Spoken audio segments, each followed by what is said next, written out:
ಶೈಲಜನಾಥ್ ಅವರೇ, ಕೆ.ವಿ. ರಾಮಚಂದ್ರನ್ ಅವರೇ, ಕೆ. ರಾಜು ಅವರೇ, ಪಲ್ಲಂ ರಾಜು ಅವರೇ, ರುದ್ರರಾಜು ಅವರೇ, ಶ್ರೀನಿವಾಸ್ ಅವರೇ ಹಾಗೂ ಶ್ರೀಮಾನ್ ಕೃಷ್ಣ ಅವರೇ ಹಾಗೂ ಗೌತಮ್ ಅವರೇ, ಶ್ರೀಮಾನ್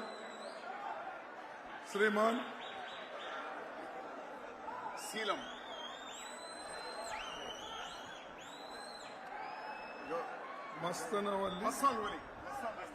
ಮಸ್ತಾನ್ ವಲಿ ಅವರೇ, ಜಿ.ಡಿ. ಸೇಲಂ ಅವರೇ, ಕೋಮಟ್ ರೆಡ್ಡಿ ತೆಲಂಗಾಣ ಪಿಡಬ್ಲ್ಯೂಡಿ ಮಿನಿಸ್ಟರ್ ಅವರೇ,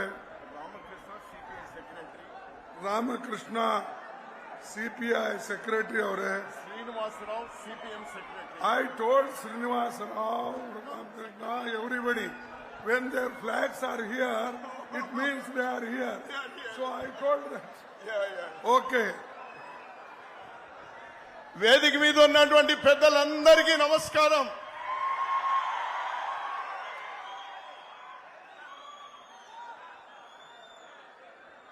ನಾವು ಆಂಧ್ರ ಪ್ರದೇಶದ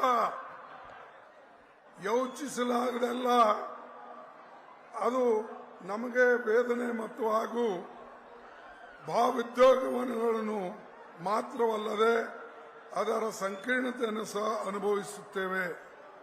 ఆంధ్రప్రదేశ్ గుర్తొచ్చినప్పుడల్లా మాకు ఆవేదన కలుగుతుంది, భావోద్వేగం కలుగుతుంది.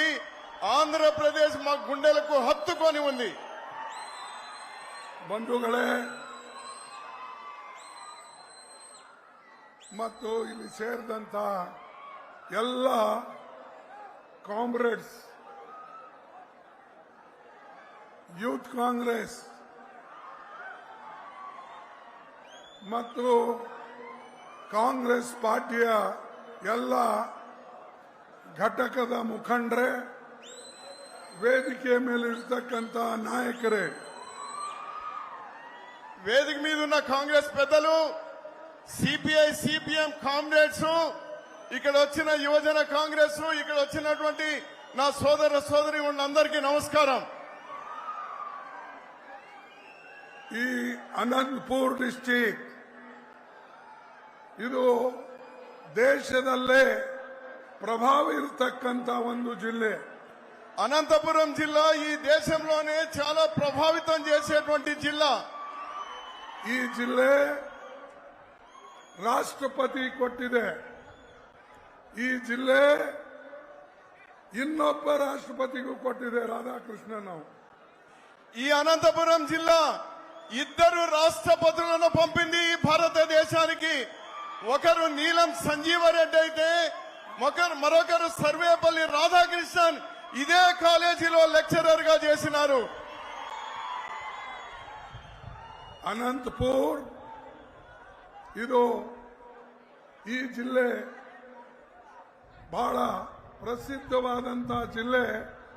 ಶಿಕ್ಷಣ ಕ್ಷೇತ್ರದಲ್ಲಿ ಹಾಗೂ ಎಲ್ಲಿವರೆಗೆ ಸಾಯಿಬಾಬಾ ಇಲ್ಲಿದ್ರು ಅಲ್ಲಿವರೆಗೆ ಇಲ್ಲಿ ಇಡೀ ದೇಶದ ಮತ್ತು ಪ್ರಪಂಚದ ಜನ ಇಲ್ಲಿ ಬರ್ತಾ ಇದ್ರು. ఈ జిల్లా చాలా ప్రసిద్ధమైనటువంటి జిల్లా. సత్య సాయిబాబా గారు ఉన్నటువంటి జిల్లా. ప్రపంచంలో నలుమూలల్లో ఉన్నటువంటి వాళ్ళు కూడా అనంతపురం జిల్లాకు వస్తూ ఉంటారు. అంత ప్రాధాన్యత కలిగిన జిల్లా ఇది. ಅವರು ಇರುವಾಗಲೇ ನೀರಿಗಾಗಿ ಕೊರಗ್ತಾ ಇರ್ತಕ್ಕಂಥ ಜಿಲ್ಲೆಗೆ ಡ್ರಿಂಕಿಂಗ್ ವಾಟರ್ ಪ್ರಾಜೆಕ್ಟ್ ಮಾಡಿ ಬಹುಶಃ ಅನೇಕ ಹಳ್ಳಿಗೆ ನೀರನ್ನ ಕೊಡ್ತಕ್ಕಂಥ ಕೆಲಸ ಅವರು ಮಾಡಿದ್ರು. ఈ జిల్లాలో తాగునీటికి కూడా కటకటలాడే పరిస్థితుల్లో సత్య సాయిబాబా గారు వేలాది గ్రామాలకు నీళ్లిచ్చి ఈ భారతదేశంలోనే గ్రామీణ ప్రాంతంలో తాగునీటి ఇచ్చినటువంటి మహనీయుడు. ಆಂಧ್ರಪ್ರದೇಶ್ ಅಂದ್ರೆ ನಮ್ಮ ನಾಯಕಿಯಾದ ಸೋನಿಯಾ ಗಾಂಧಿ ಅವರಿಗೆ ರಾಹುಲ್ ಗಾಂಧಿ ಅವರಿಗೆ ಬಹಳ ಪ್ರೀತಿ. ಎಲ್ಲಕ್ಕಿಂತಲೂ ವಿಶೇಷ శ్రీమతి ఇందిరా గాంధీజీ ಅವರಿಗೆ ಬಹಳ ప్రీతి. అనంతపురం జిల్లా అంటే మా నాయకులైనటువంటి సోనియా గాంధీ గారికి కానీ రాహుల్ గాంధీ గారు కానీ ప్రత్యేకంగా ఈ రోజు కూడా అమ్మా అని పిలువబడేటువంటి ఇందిరా గాంధీ గారికి కూడా అనంతపురం జిల్లా అంటే ప్రేమ. ಇಂದಿರಾ ಗಾಂಧೀಜಿ ಅವರು ಯುನೈಟೆಡ್ ಆಂಧ್ರ ಪ್ರದೇಶದಾಗ ಅವರು ಯುನೈಟೆಡ್ ಆಂಧ್ರ ಪ್ರದೇಶದಿಂದ ಎಂಪಿ ಆಗಿ ಎಲೆಕ್ಟ್ ಆಗಿದ್ರು. ಅವರು ದೇಶದಲ್ಲಿ ಮಾಡಿದಂತ ಕೆಲಸ ಬೇರೆ ಯಾವ ಪ್ರಧಾನಮಂತ್ರಿಗಳು ಕೂಡ ಮಾಡಲಿಲ್ಲ. ಬಡವರ ಬಗ್ಗೆ ఇందిరా గాంధీ గారు ఉభయ ఆంధ్రప్రదేశ్ ఉన్నప్పుడు ఆంధ్రప్రదేశ్ మెదక్ పార్లమెంటు నియోజకవర్గం నుంచి గెలిపించినటువంటి వారు తెలుగువారు. ఇందిరా గాంధీని గెలిపించినటువంటి వారు ఆమె. అందుకోసం ఆంధ్రప్రదేశ్ కు ప్రత్యేకమైనటువంటి అభివృద్ధిని సాధించి పెట్టింది ఇందిరా గాంధీ. ಯುನೈಟೆಡ್ ಆಂಧ್ರ ಪ್ರದೇಶ್ ಅಷ್ಟೇ ಇವತ್ತು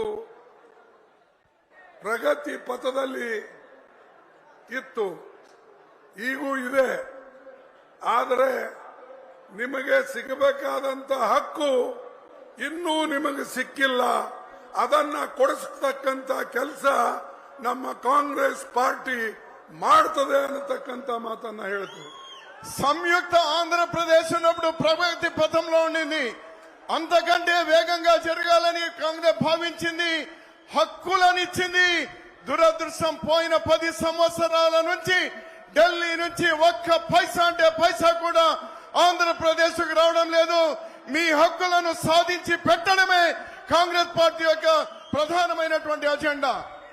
ಯುನೈಟೆಡ್ ಆಂಧ್ರಪ್ರದೇಶ್ ಪ್ರೈಮ್ ಮಿನಿಸ್ಟರ್ ಇಲ್ಲಿಂದ ಕೊಟ್ಟಿದ್ದು, ಪ್ರೆಸಿಡೆಂಟ್ ಆಫ್ ಇಂಡಿಯಾ ಇಲ್ಲಿಂದ ಇಬ್ಬರಿಗೆ ಕೊಟ್ಟಿದ್ದು. ಅದು ಅಲ್ಲದೆ YSR ಅಂತ ಒಬ್ಬ ಕಾಂಗ್ರೆಸ್ ಪಕ್ಷದ ಮುಖಂಡ ಇಡೀ ದೇಶಕ್ಕೆ ಮಾದರಿ ಆಗತಕ್ಕಂತ ನಮ್ಮ ದೊಡ್ಡ ಏರ್ಪೋರ್ಟ್, ರಿಂಗ್ ರೋಡ್, ರೋಡ್ಸ್ ಇವೆಲ್ಲನೂ ಕೂಡ YSR ಮಾಡಿಕೊಟ್ರು. ఈ ఆంధ్రప్రదేశ్ ఇద్దరు రాష్ట్రపతులను ఇవ్వడమే కాకుండా పివి నరసింహారావు గారిని ప్రధాని ఇవ్వడమే కాకుండా ఈ ఆంధ్రప్రదేశ్, ఈ భారతదేశం గర్వించదగ్గటువంటి వైఎస్ రాజశేఖర్ రెడ్డిని ఒక గొప్ప నాయకుడిగా చేయడమే కాదు, అతను ఒక అపూర్వమైనటువంటి పరిపాలన అందించినాడు.